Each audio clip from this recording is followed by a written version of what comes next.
Do not disturb yourself by imagining your whole life at once. That Marcus Aurelius guy, he knew what he was talking about when he said that. And it's certainly as true today than it ever has been, maybe even more so.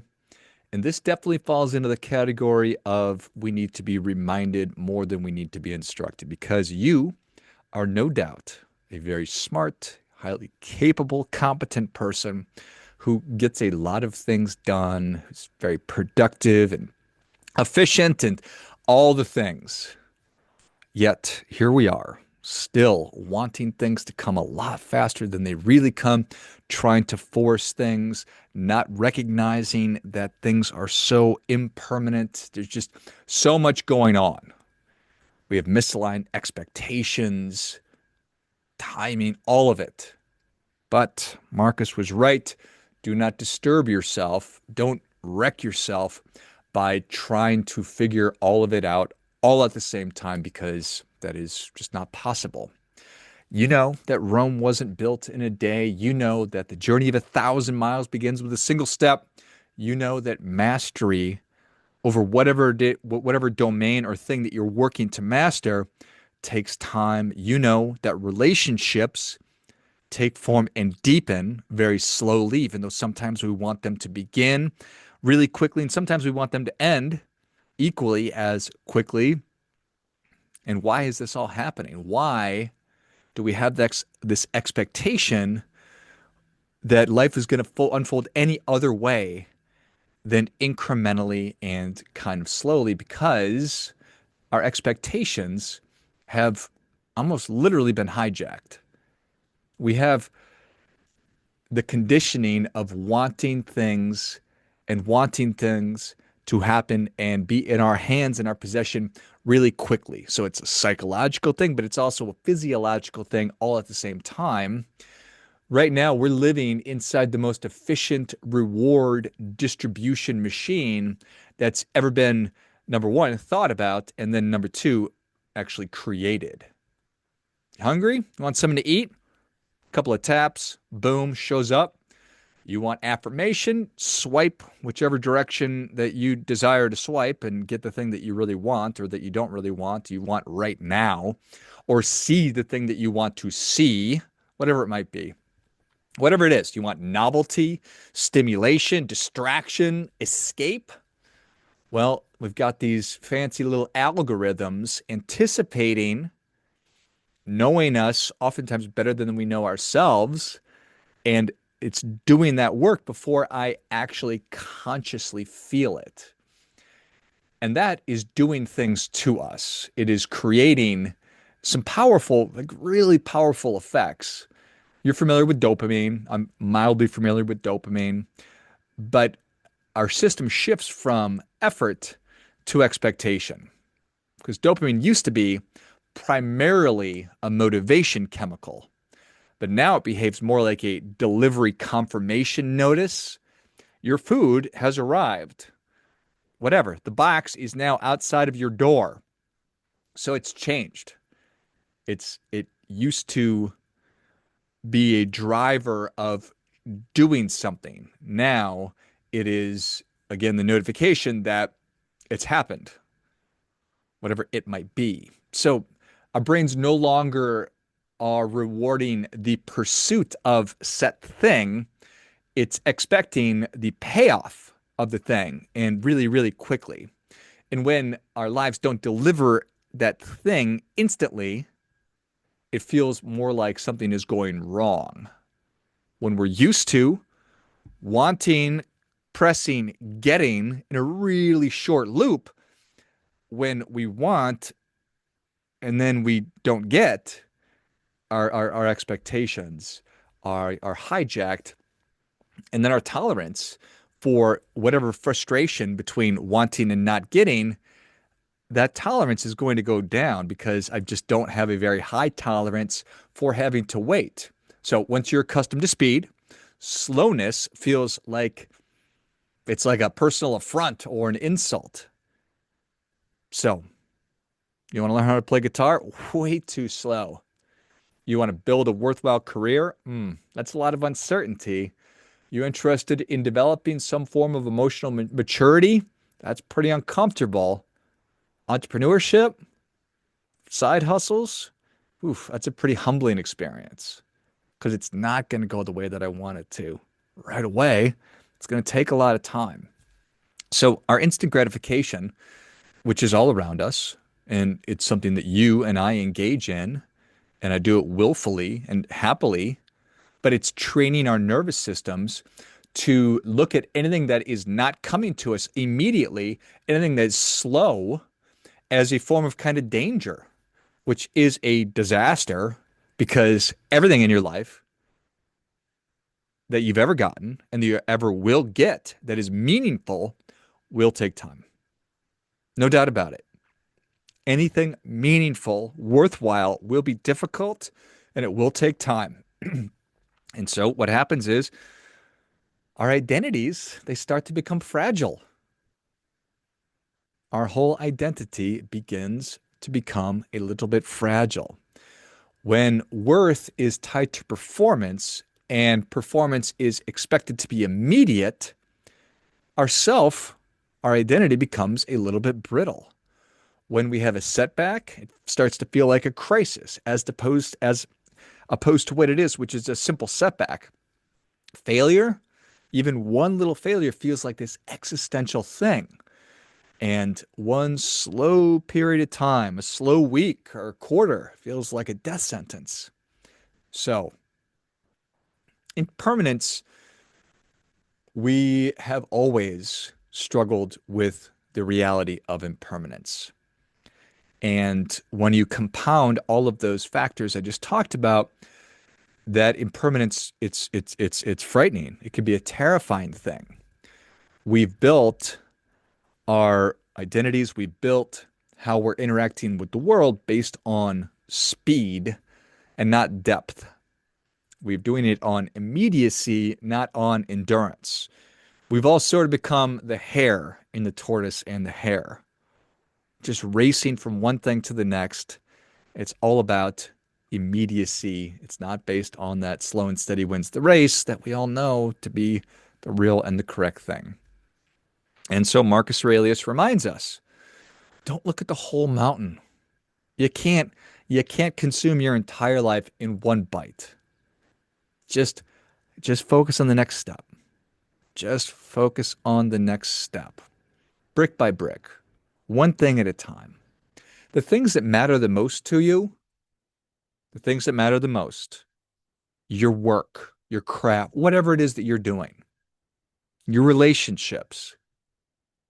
You know, there's that famous Harvard grant study that followed people for over 100 years at this point, trying to figure out what makes for a rich and meaningful life. And they figured out that it's our connections to the other people on the planet, to the other humans, how we're interacting with them, the quality of those relationships. That's what makes life worthwhile. It's what makes for a rich, happy, contented life. Your character, who you are as a person. That's not fast. Yeah, we can make shifts for sure. And the impermanent nature of who we are and our relation, everything demands that your character is ever evolving, but it's still your character. You are maturing. Your preferences are changing. Your know-how, everything, so long as we're trying, is getting better. Think about the worst kind of potential. The worst kind of potential is the people that already achieved it. And you know them. I'm sure it's not you, but you know the people that peaked in high school. And all they could talk about is the game-winning touchdown that they caught or they threw or whatever. And the rest is sort of just flat. Well, that's the opposite of the potential I want. I want my potential to be absolutely infinite. Instead of instead of me reaching my pinnacle when I was 18 years old, I'm interested in having the entire universe of potential open to me. And I pursue that every day. That's what I really want. Your purpose, mastery, what you find meaning in, your ability to endure, to love, to lead, to create. These are all things that are not instantaneous. These are all things that are slow. None of them show up with a click. There's no easy button. They must be earned and then re-earned and then re-earned again. I think a lot of people, they realize that, like, oh my gosh, getting what I really want is hard. And I'm just not interested in that level of hard. So I'm going to talk myself into just being right here, just kind of being comfortable. And once we decide that comfort is the highest virtue that we can have, the highest level of attainment, well, that's when we fold our cards. We push our chair back from the table, we get up and we go sit on the couch. We got to earn it every day. Got to get up, do your work, earn it every day. And that work is slow because that work is real.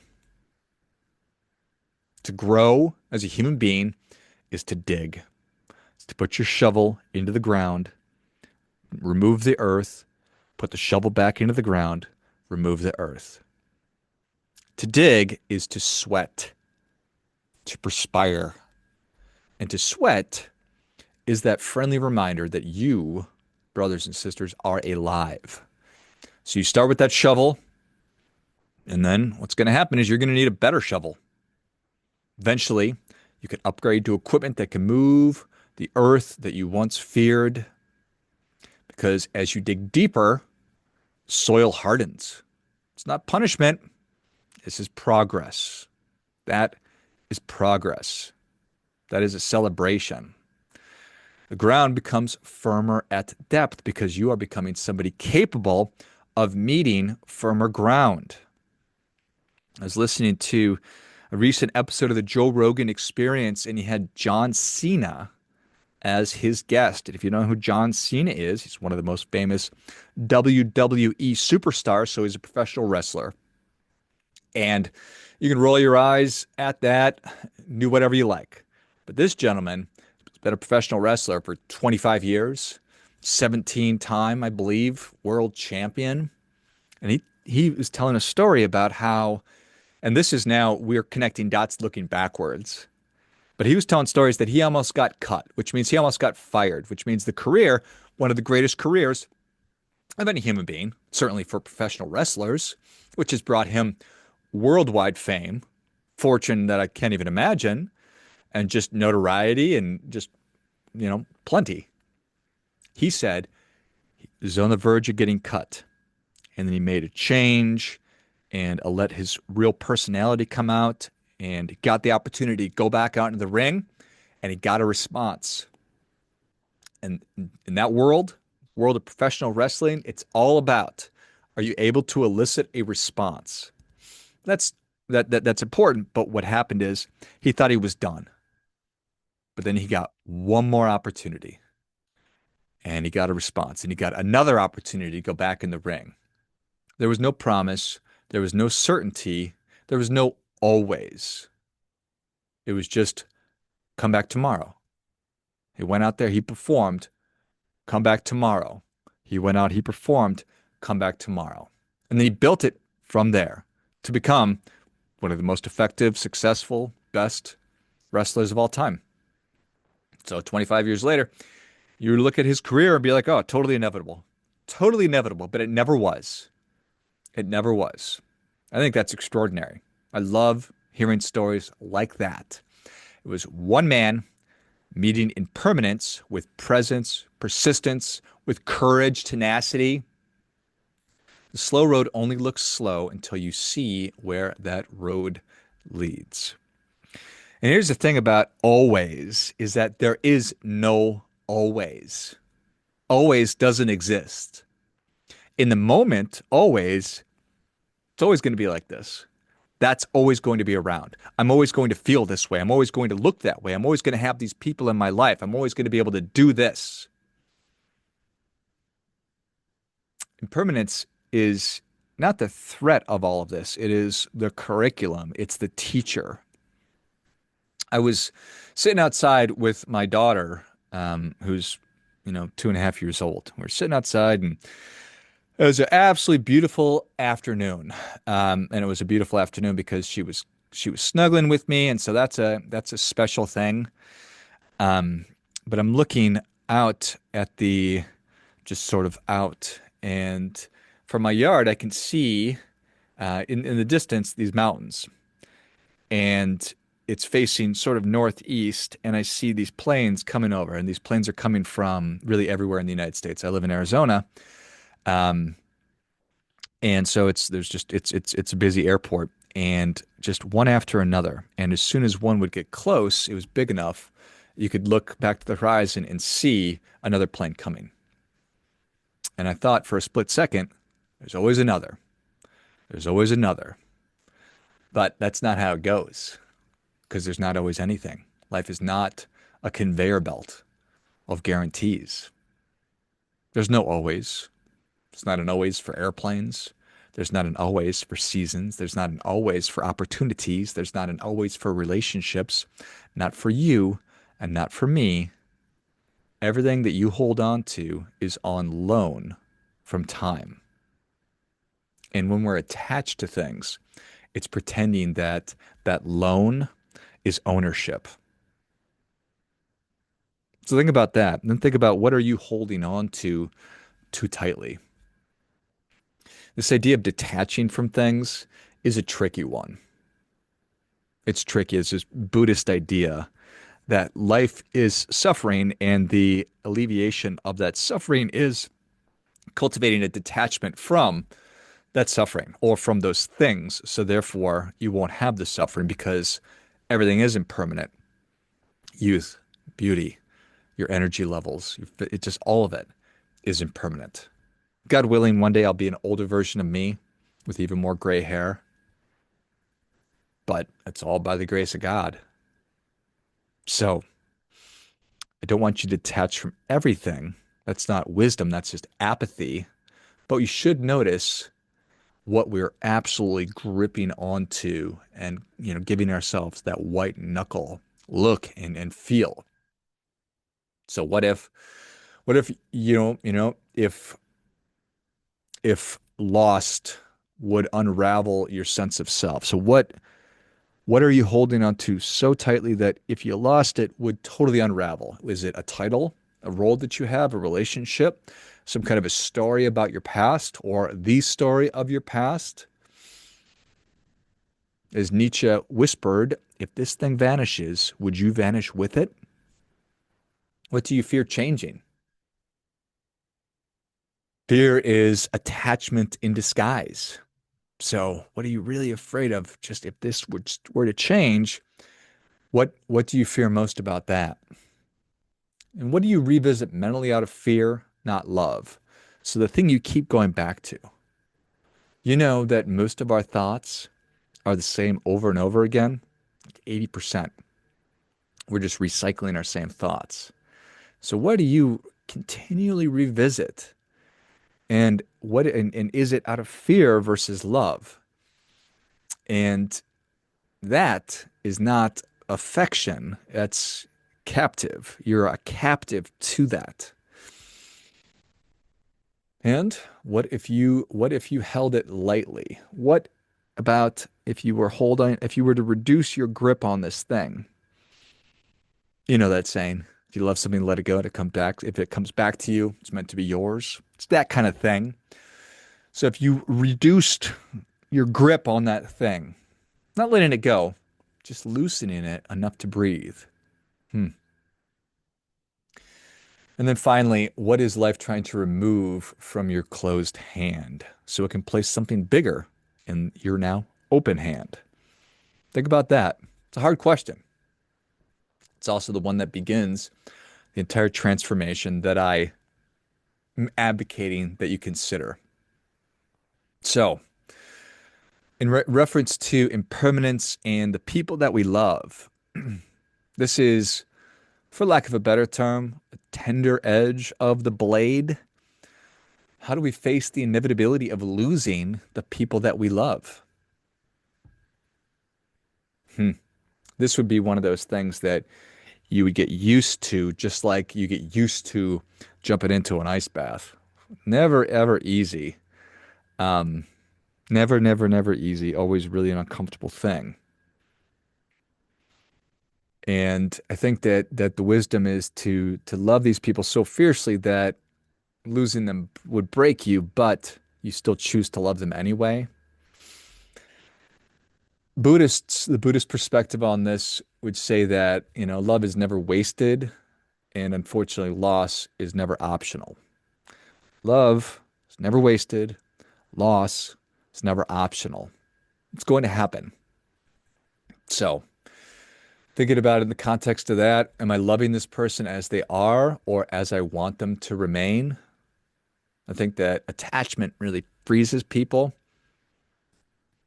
and love sets them free. If I knew that we had limited time, which I know that I do, and I know that you do, how would you show up today? I think that impermanence, which we're all experiencing, it clarifies our level of devotion. And then what truth am I avoiding because I'm pretending to have forever? With the people that you care for and you love, what truth are you avoiding because you're thinking and acting like you've just got an unlimited amount of time? And then have you given this person the gift of your presence? Are you clinging and being present? Because those cannot exist. We cannot be clingy and be fully present. We have to embrace that it's impermanent. And with a lightly gripped hand, that is how we're going to really be present. And can I allow love without demanding permanence? Can I allow love without demanding permanence? Like, who can we demand permanence of? It's like we become authoritarian and we demand compliance and we demand permanence. It's my way or the highway, but that's just not how it is.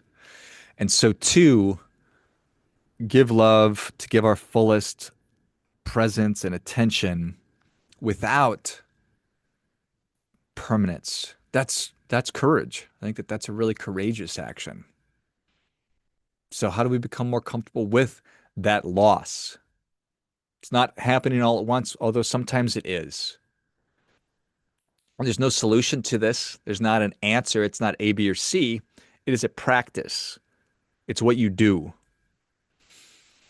I think that you could start by ending things on purpose. Start retiring identities that no longer fit you.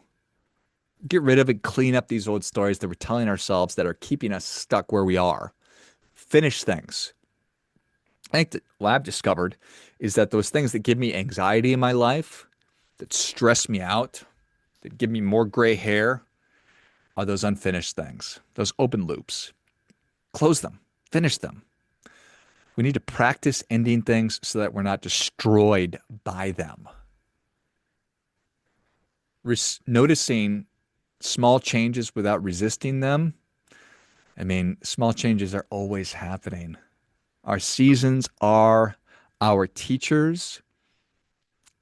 Your body's changing. Your psychological health is changing. Your emotional well-being and health is changing. Everything is always changing. And embracing that without fighting against them. I'm not saying you just let it all go. I mean, I eat right. I exercise. I lift weights. I'm learning. I'm constantly pursuing my ultimate potential without resisting the fact that as I'm gaining, I'm also losing, which is a feature, not a bug of human beings. Because if we just were static, if I was a 25-year-old version of me, whatever age that you feel like you were at your peak, 18, 25, 35, 40, whatever, to go through life as that person with those capabilities and those abilities, it's kind of like playing a video game where your player doesn't fatigue, where you can just be at the highest level the whole time. It's fun, but that's not how it goes. That is not how life goes. Yin and yang. I'm energetic, I'm tired. I'm mad, I'm happy. It's nighttime, it's daytime. You get the idea. To have one without the other, number one, it's not how it goes, but number two, it's not what you would want. I don't want everything to be the same. I don't want the same as everybody else. I want to fully embrace and to fully lean into who I am to get the most out of this because foundationally and fundamentally, I've got one crack at this as you do too. So I think that we have to appreciate things without possessing them or viewing things as our possessions because very little of these things are ours, if anything at all. Nothing is. I don't own you. I only get to love you. If you adopt that, I think you're going to see a lot of things changing. And that grief and loss is the price of admission for all of this. And admission is the privilege of having lived alongside another soul. So holding on to life as though you're holding a handful of sand. If you tighten your grip, it's probably going to slip away, but if you hold it gently, it'll rest lightly in your palm. Going back to this whole planes experience slash analogy slash metaphor, there's going to be a time where no new dots are going to be appearing on the horizon.